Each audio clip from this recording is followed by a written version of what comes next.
In a shocking twist that no one saw coming, one of Mo3's convicted killers just dropped a bombshell in court, claiming Dallas rapper Yella Beezy was the one who set everything in motion. The courtroom went silent as the killer under oath said it wasn't even supposed to go that far. Beezy gave the green light. He said, "Handle that." According to the testimony, the motive behind the murder wasn't just street beef, it was calculated retaliation. The killer described private conversations and cryptic messages from Beezy in the days leading up to Mo3's death. Some of those messages, now entered into evidence, included voice notes and texts that prosecutors say could indicate premeditation. The defense tried to shut it down, calling the testimony desperate and inflammatory, but the damage was already done. Reporters in the courtroom noted that Mo3's family broke down in tears, while Beezy's legal team left the courtroom without comment. Mo3, born Melvin Noble, was gunned down in broad daylight on a Dallas freeway back in November 2020. The killing shocked the rap world, but now, nearly 5 years later, this testimony may change everything. Legal experts say this could trigger a deeper investigation into Beezy's alleged involvement, but so far, no charges have been brought against him. Still, the streets are talking and social media is flooding with theories, reactions, and demands for justice. Fans are calling it the biggest twist in Dallas rap beef history. If these claims hold up, this is just the beginning.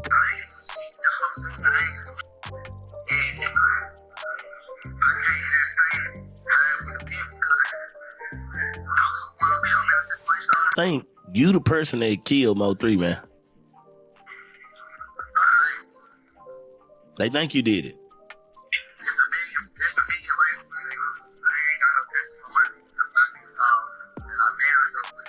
And he has houses in other states, correct? I'm not aware of that. Are you aware of him paying and helping to support other individuals in the family and also extended family and friends? I'm not into his business like that. You agree with me that your grandson is substantially well off, correct? He might used to be, but if he could make a $2 million bond, he'd be out. Would you agree with me, though, that there's a difference between can, want to, and choosing not to?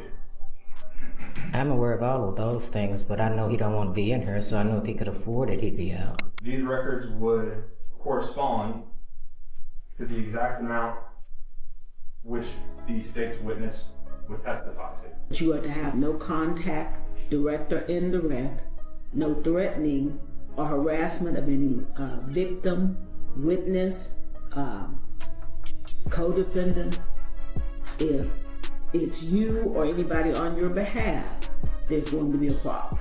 Do you understand that? In a surprising turn of events, the man convicted of murdering Dallas rapper Mo3 stood before the court and issued a public apology, offering a detailed explanation of what led to the deadly shooting. Kuwan White, the man found guilty of tracking and fatally shooting Mo3 on Interstate 35 in broad daylight back in November 2020, addressed the courtroom during his sentencing hearing. With friends, family, and Mo3's supporters present, White spoke calmly but emotionally, saying, "I never planned for things to go that far. I let anger and pride cloud my judgment. I apologize to Melvin's family. They didn't deserve to lose him like that." The judge allowed White a brief opportunity to speak after the sentencing phase concluded. During his statement, he explained that the altercation stemmed from what he described as ongoing tension, but stopped short of naming any co-conspirators or deeper affiliations. "It wasn't supposed to happen that way," he added. "I wish I could take it back." Prosecutors argued throughout the trial that the killing was targeted and premeditated. Surveillance footage and phone records showed that White had been following Mo3 prior to the ambush on the highway. The victim, whose real name was Melvin Noble, attempted to flee on foot but was ultimately gunned down in broad daylight, a crime that shocked the hip-hop world and the Dallas community. Mo3's family, in response to the apology, showed mixed emotions. His mother did not speak directly to the defendant, but later told reporters, "No apology can bring my son back, but maybe now people understand the pain we've been living with every day." The court sentenced White to life in prison without the possibility of parole. A second suspect, Devin Brown, also known as Devin Maurice Brown, was previously indicted in connection with the murder and faces his own charges in the case. Mo3's death was a major loss to the Dallas music scene. Known for blending rap and gospel melodies, his influence continues to resonate. His estate has since released posthumous music and tributes, with fans and collaborators honoring his legacy. As the legal chapter closes, Mo3's supporters hope this moment brings a small measure of peace, though the pain of the loss still runs deep. The man charged with Mo3's murder murder just went on camera, and what he said has the entire internet talking. From the streets to social media, everybody's locked in. Because his words didn't just make noise, they might change everything we thought we knew about Mo3's death. That came straight from Kuwan White, the man accused of chasing Mo3 down a busy Dallas freeway and gunning him down in broad daylight. But now, in a move nobody saw coming, he's switching up the story, flipping the narrative, and claiming he's not the one who pulled the trigger. And just like that, the entire case got a whole lot messier. The twist is wild, the timing couldn't be more intense, and what he just said on camera might flip the entire Mo3 murder case upside down. It's the kind of statement that stops people mid-scroll, because if he's telling the truth, everything we thought we knew about that tragic day could be dead wrong. Mo3's killer just revealed shocking details. For the past few days, the street's been buzzing about Mo3's death and Yella Beezy's arrest for allegedly setting up the hit. That's what everybody's been talking about. But what most folks don't know or barely mention is the man accused of actually pulling the trigger, Kuwan White. White was the first to be charged in Mo3's murder, but while waiting on trial, he ended up getting a 9-year sentence in a federal gun case. And just when you'd think he'd stay quiet behind bars, he shows up in a jailhouse interview and drops a bombshell that got everybody talking all over again. That line hit different. He said it calm, no hesitation, no doubt. He made it clear, he ain't the one who did it, they got the wrong man.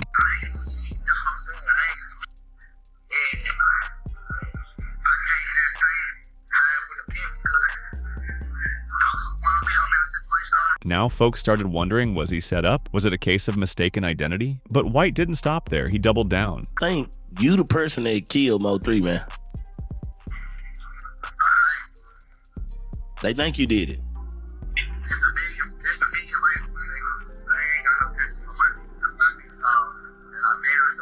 He didn't hold back. He broke down the whole case on camera. Then the internet did what it always does. One person left a comment that summed it all up. Imagine being this man's attorney and he's doing interviews from his jail cell for a podcast. But let's not forget, this man didn't just end up in prison by accident. The feds came down on him hard. Kuwan White was sentenced to 105 months in federal prison, just under 9 years, but not for Mo3's murder. That sentence was for being a convicted felon in possession of a firearm. The news came directly from U.S. Attorney Chad E. Meacham of the Northern District of Texas. White had pleaded guilty back in May to carrying a 9mm semi-automatic pistol. And this wasn't some setup. The cops literally found the gun in his pants pocket. Here's how it all went down. On August 16th, 2020, officers spotted White riding a dirt bike down West Pleasant Run Road in Lancaster, Texas. He broke a traffic rule, so they lit him up sirens, lights, everything told him to stop. But White didn't stop. He hit the gas and took off. Cops chased him down. He crashed the bike, then tried to run. They caught him shortly after, and that's when they found the gun. So now, White is doing time for that federal charge, while the murder case for Mo3 is still hanging over his head. But again, this ain't someone who just happened to end up in prison. The feds hit him with a real case. On one hand, you've got Kuwan White speaking from behind bars, swearing up and down he didn't kill Mo3. On the other hand, Yella Beezy, dead silent. Let's rewind. Beezy, real name Marquise DeAndre Conway, got arrested on March 20th, 2025. Surveillance caught him in cuffs, walking like he's done this before. No blinking, no emotion, calm as ever while police escorted him through the station. When that footage hit the internet, it went viral. Everybody was waiting on Beezy to say something. Instead, his lawyer, Toby Shook, gave TMZ a statement that sounded like straight-up PR. After he secured bond, he feels relieved to be released. That's all. No mention of Mo3, no denial, just relieved. But here's what really set the internet on fire. Beezy wasn't just some guy with an open case. He had already been indicted by a Dallas County grand jury just 2 days before the arrest on March 18th. The charge? Capital murder for remuneration. That's legal talk for saying the state believes Beezy paid to have Mo3 killed. Not a fight, not a heat-of-the-moment move. A planned hit. Then came the bond hearing. The state slapped him with a $2 million bond. Heavy. His legal team said he couldn't afford it. That's when his family stepped in. His grandmother, Alma Jean Alexander, took the mic and she came ready. And he has houses in other states, correct? I'm not aware of that. Are you aware of him paying and helping to support other individuals in the family and also extended family and friends? I'm not into his business like that. She didn't flinch. They pressed her even harder, trying to find out if B was just holding back on the money if he really couldn't pay, or just wouldn't. You agree with me that your grandson is substantially well off, correct? He might used to be, but if he could make a $2 million bond, he'd be out. Would you agree with me, though, that there's a difference between can want to and choosing not to. I'm aware of all of those things, but I know he don't want to be in here, so I know if he could afford it, he'd be out. That line made people stop and think it even got the court's attention. But the prosecutors weren't buying the whole broke story. They came with receipts, literally. These records would correspond to the exact amount which the state's witness would testify to. That came straight from prosecutor Tommy Adams. He told the court a witness was ready to testify that Beezy helped pay for the murder, that the $4,000 wasn't some random withdrawal, but part of the setup. Beezy's defense team clapped back fast. They said the state didn't have anything solid, no texts, no Instagram DMs, no bank slips proving any kind of payout, just one person claiming they overheard something. You've heard no information of a text message, any communication on a social media platform that our client paid for this murder, any kind of remuneration, just this individual who stepped forward and said he overheard this conversation, the defense argued. Even with all the back and forth, the judge made a move that caught everyone off guard. Judge Gracie Lewis dropped Beezy's bond to $750,000. But she didn't do it quietly. She called Beezy out for how he filled out his financial disclosure, saying he didn't take it seriously. The financial report that the defendant was required to file, he didn't seem to take that very seriously at all, she said. And that's what I'm worried about, whether or not he's taking seriously the charges against him. Then, Judge Lewis issued a clear warning. No threats, no games, no funny business. You are to have no contact, direct or indirect, no threatening or harassment of any victim, witness, co-defendant. If it's you or anybody on your behalf, there's going to be a problem. Do you understand that? So, yeah, Bai walked out on bond, but that courtroom moment wasn't really about freedom. It was a warning shot and a loud one. Online, people broke it down quick. He a rapper? $40,000 could be for anything, some said. Others pointed out the case seemed to lean heavily on a snitch who may or may not even be the shooter. Then came the reactions to the bond itself, dropping from $2 million to $750,000 in just about a week. That was wild. People weren't shocked he got out. They were impressed with how fast it happened. This man ain't worried at all, and he definitely ain't broke, one person posted. He's really from the cliff. Because if you're riding in a bulletproof truck, got six-figure bank accounts, and can pull $140,000 at any moment, claiming you can't post bond feels fake to a lot of folks. He better get out the country. Some even joked. Then the internet did what it always does, started comparing. Side-by-side takes started popping up. Tory couldn't get bond for a case where nobody died. Wild. He gets bond. But he doesn't? Ain't adding up. People weren't just watching, they were weighing it. Some saw privilege, others saw power. But then came a courtroom detail that didn't get as much attention, but meant everything. The judge actually said one of the reasons she lowered B's bond was the lack of strong evidence so far. No solid paper trail, no digital links, just one shaky witness and a lot of questions. She made it clear, don't intimidate anyone connected to this case. That part flew under the radar, but it said a lot. Basically, the judge was saying, the state's case isn't locked in yet. That's why B walked. And then came the tweet that stopped everybody mid-scroll. Big U paid it for him. It might have been a joke, but it hit different because Big U's name always gets attention. He's known for helping rappers not just with music, but with legal problems too. He's been moving behind the scenes for years. If BA needed someone to quietly drop $750,000, Big U would definitely be on that shortlist. He respects street code, and BI is from Oak Cliff. If people are staying quiet to protect bigger names, then that bond money might not just be about freedom, it might be about silence. So now BI's out, still not saying much just like before. But Mo3? He's gone. Shot down on a freeway in broad daylight during traffic, and while Bay walked out of court, Mo3 never walked away from that chase. The murder of Mo3 and their beef. That bond drop was already shaking the table, but just hours later, College Kid posted something that flipped the whole mood. It wasn't breaking news, it wasn't a court update, it was old studio footage Mo3 and Yella Beezy, shoulder to shoulder. No tension, no threats. Just two Dallas rappers recording, laughing, and vibing like there was never any beef. That short clip made things even more confusing. If you only saw that moment, you'd think they were cool, maybe not best friends, but at least on a decent terms. No drama, no static. But then came the freeway footage. Mo3 is I-35. His car stopped in traffic. He jumps out running through lanes like he's trying to escape something deadly. A man follows close behind holding a gun. Seconds later, it's over. Mo3 is hit. Killed. Right there. Middle of the freeway. Broad daylight. People online still can't agree on why Mo3 stopped his car. Some said he heard shots. Others claimed a tire got hit.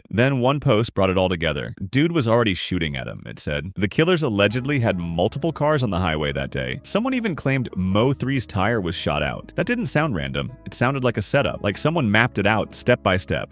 Then came the phone data, and that's when things got real. The kind of evidence that doesn't lie. Phone records showed Beezy and Kuwan White were in constant contact the day before the murder and the day it happened. Multiple calls, tower pings near Mo3's home, then again near the murder scene. Prosecutors didn't hold back. They said it plainly. This wasn't just beef, this was a hit. They believe Beezy called the shots, put up the money, and helped plan it. Between the phone calls, the cash, and the location tracking, it all pointed in one direction. But just as the picture started getting clearer, the narrative flipped again, this time around a woman. The Shade Room reported Mo3 had just left a woman's house that morning. He felt off like someone was watching, so he dipped. Even stopped at a gas station to check if the car behind him would back off. It didn't. Same car, same pressure. Mo3 got back on I-35 to shake it, and that's when it all went down. The chase, the crash, the run, then TMZ dropped more. According to TMZ TV, Mo3 was desperately trying to escape his alleged killers when he was fatally shot. After the crash, he got out and ran for his life. He was tragically shot in the back of the head. Police never confirmed who the woman was, but fans didn't wait. Theories exploded. Most believed she had ties to Beezy's circle. No proof, but no denials either. That silence? It gave people space to connect the dots themselves. Then Beezy finally broke his silence. He sat down with the lamp channel and kept it cool. No yelling, no emotion, just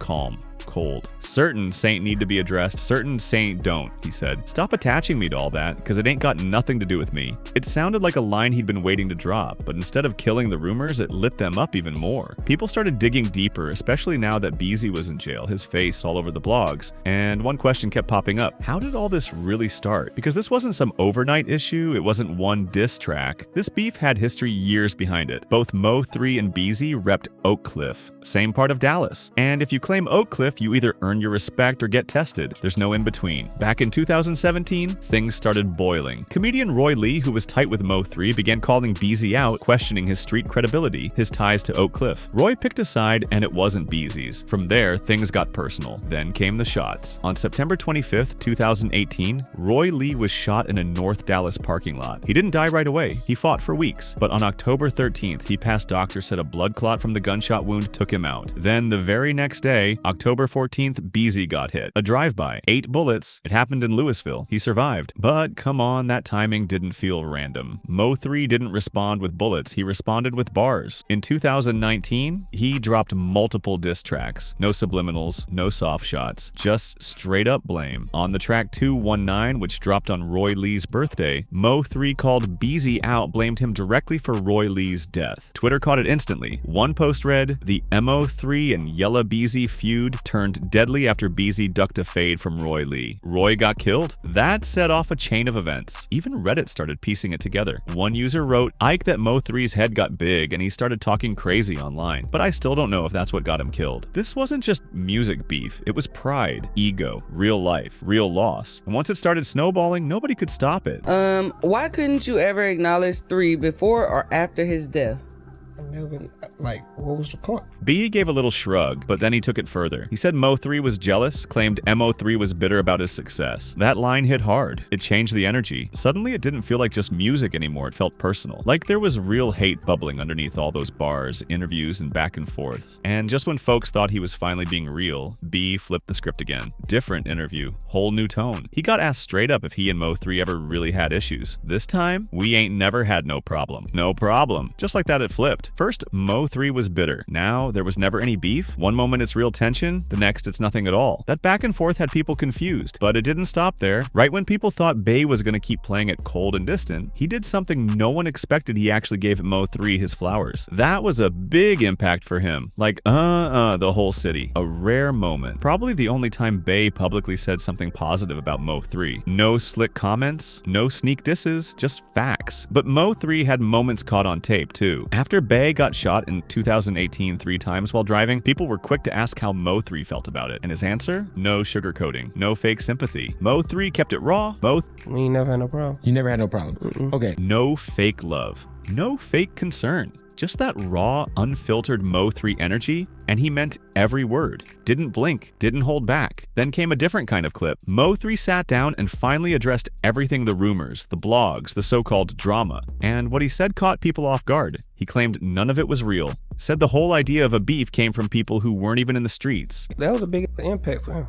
Like, on the whole city. But the music? That told a whole different story. All the diss tracks, the sneak shots, the lawsuits, the IG posts, the side comments and interviews, if that wasn't beef, it was damn close. And while folks online kept arguing about who hated who threw the first shot, who was real or fake, Beezy had his own situation unfolding. His rap sheet was growing, one charge after another, stacking arrests like they were mixtapes. Yellowy's previous legal issues that bond reduction was already making waves. But just hours later, College Kid posted something that completely shifted the vibe. It wasn't breaking news. It wasn't a legal update. It was old studio footage. Mo3 and Yella Beezy shoulder to shoulder. No tension, no threats. Just two Dallas rappers in the booth, laughing, recording like there was never any issue at all. That short clip threw people off. If you only saw that, you'd think they were cool, not best friends, but at least on neutral ground. No signs of beef, no bad blood. Then came the freeway video. Mo3 on E35, stuck in traffic. He jumps out the car, running through lanes like his life depends on it. A man chases behind him with a gun in hand. Seconds later, it's over. Mo3 is shot and killed right there in the middle of the highway in broad daylight. Online debates exploded. Why did he stop? Some said he heard shots. Others claimed a tire was hit. Then one post tied it all together. They said shots were already being fired and multiple cars were involved in the ambush. Someone even said they shot out Mo3's tire. That didn't sound random. It sounded organized. Like a setup planned down to the crash. Then came the hard data phone records, the kind of stuff that doesn't lie. They showed Beezy and Kuwan